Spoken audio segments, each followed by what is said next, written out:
भारत ने अगस्त में चंद्रयान 3 मिशन में कामयाबी हासिल की थी। चंद्रयान 3 से जुड़े जितने भी लक्ष्य थे वह पूरे हो गए। इसके बाद विक्रम लैंडर और प्रज्ञान रोवर को स्लीप मोड में भेज दिया गया था।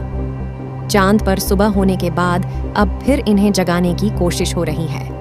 यूरोपीय स्पेस एजेंसी का फ्रेंच गुयाना का कोरू स्टेशन से इन्हें जगाने का सिग्नल लगातार भेजा जा रहा है। अभी तक यह जगह नहीं है। माना जा रहा है कि शायद यह फिर न उठे, लेकिन पहले भी ऐसा हुआ है कि जिन अंतरिक्ष यानों को पूरी तरह से खत्म माना गया वह फिर चलने लगे। भारत ने अगस्त में चंद्रयान 3 मिशन में कामयाबी हासिल की थी। चंद्रयान 3 से जुड़े जितने भी लक्ष्य थे वह पूरे हो गए। इसके बाद विक्रम लैंडर और प्रज्ञान रोवर को स्लीप मोड में भेज दिया गया था। चांद पर सुबह होने के बाद अब फिर इन्हें जगाने की कोशिश हो रही है। यूरोपीय स्पेस एजेंसी का फ्रेंच गुयाना का कोरू स्टेशन से इन्हें जगाने का सिग्नल लगातार भेजा जा रहा है। अभी तक यह जगह नहीं है। माना जा रहा है कि शायद यह फिर न उठे, लेकिन पहले भी ऐसा हुआ है कि जिन अंतरिक्ष यानों को पूरी तरह से खत्म माना गया वह फिर चलने लगे। जनवरी 2018 में शौकिया खगोल शास्त्री स्कॉट टिल्ली ने एक ट्रांसमीटर सिग्नल को पकड़ा था। बाद में उन्हें पता चला कि यह नासा का इमेज सैटेलाइट है, जिसे पृथ्वी के ऑरोरा की स्टडी के लिए बनाया गया था। स्पेस एजेंसी ने 2005 में इससे संपर्क खो दिया था। 13 साल बाद भी जब इसे खोजा गया तो इसकी बैटरी पूरी तरह चार्ज थी और काम कर रही थी। नासा ने भी सैटेलाइट को दोबारा खोजने से जुड़ी पुष्टि की थी। नासा ने तब कहा था कि इसके वैज्ञानिक यंत्रों को ऑन किया जाएगा, लेकिन इसमें थोड़ा समय लगेगा क्योंकि इसके सॉफ्टवेयर 12 साल पुराने थे जिन्हें फिर बनाना पड़ेगा। स्कॉट लगातार भारत के चंद्रयान 3 पर नजर बनाए हुए हैं। उनका कहना है कि चांद पर गड्ढे और पहाड़ हैं। कई बार सतह के बराबर न होने से रेडियो सिग्नल नहीं पहुंचता। उन्होंने एक ट्वीट में कहा, अगर मैं इसरो की जगह होता तो चंद्रयान 3 के लैंडर को लेकर क्या करता?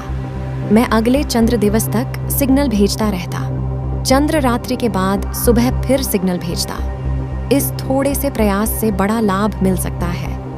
इसके साथ उन्होंने नासा के सैटेलाइट खोजने के बारे में बताया। साल 2020 में उन्होंने अमेरिका की एक मिलिट्री सैटेलाइट खोजी जो खराब और बंद मानी जा रही थी। पृथ्वी अपने धुरी पर भी घूमती है, इस वजह से दिन और रात जल्दी आते हैं। लेकिन चांद पर ऐसा नहीं होता।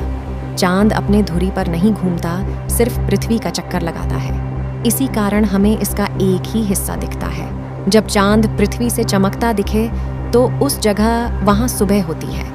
चांद पर 14 दिन और 14 रातें मिलकर एक दिन बनाती हैं। सुबह के समय यहाँ का तापमान 100 डिग्री सेल्सियस से ज्यादा गर्म होता है, वहीं रात में तापमान माइनस। अल सुबह यूरोपियन स्पेस एजेंसी ने विक्रम को लगातार संदेश भेजा था, लेकिन लैंडर से कमजोर रिस्पॉन्स मिल रहा था।